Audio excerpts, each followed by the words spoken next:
The Well Child Awards identify and celebrate the excellence and determination of the most inspiring seriously ill children and young people, along with the outstanding contribution of the health and social care professionals who truly make a difference to their lives.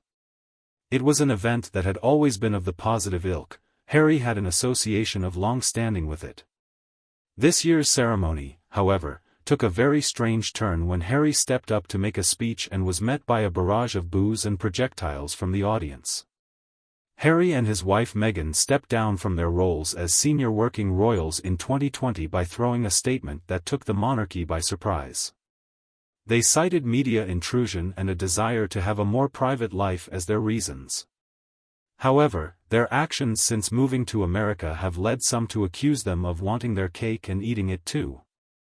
They carried out a series of explosive interviews in which they ripped the royal family apart and accused the royals of racism, insensitivity to Meghan's mental health issues, among others.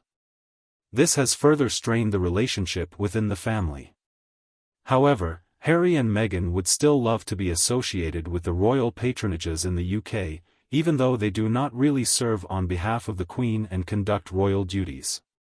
This has, in turn, brought forth differences, with some feeling that there is no way criticism can be directed towards the institution at the public space and those seeking to benefit from their royal links. A clear case in point is when Harry was stripped of his honorary military titles earlier this year, unable to do the tasks that came with that title, whilst being a resident abroad as a private citizen. So, against that whole background, it meant trouble was brewed when Harry returned to the UK this autumn to attend a couple of events, including the Well Child Awards on September 8. Now normally this would just be a happy feel-good event focused on the inspiring bravery of seriously ill children. But for Harry, criticism and controversy around his and Meghan's actions, whether the interviews in question were good for all involved at times seemed to indicate the question was top of mind for him or his questioners. Reports started coming through that Harry had barely made it halfway through his speech when the boos rang out among a portion of the crowd. Some of the witnesses said that the insult seemed to focus on quite a small bunch of people right in front. While others claimed that all parts of the audience were very respectful, one could hear the boos very clearly during the live broadcast on the television. At some point, in fact, reports were that he ducked slightly, for those same loud dissenters had started to chuck things like drinks at him. Harry realized this to be very apparent, and he was surprised. For a few seconds, his words were mixed up but he continued with his speech. He neither said anything about the booing or throwing of objects while commenting nor after. Reports say he seemed visibly shaken by the negative response however.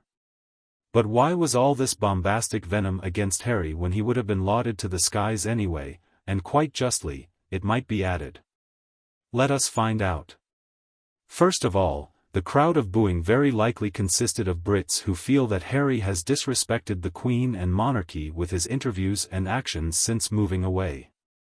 They see him wanting to have one foot in America and the UK without facing any repercussions for his words. So, occasion or why this is considered an occasion was a rare opportunity for them to convey their displeasure personally to Harry.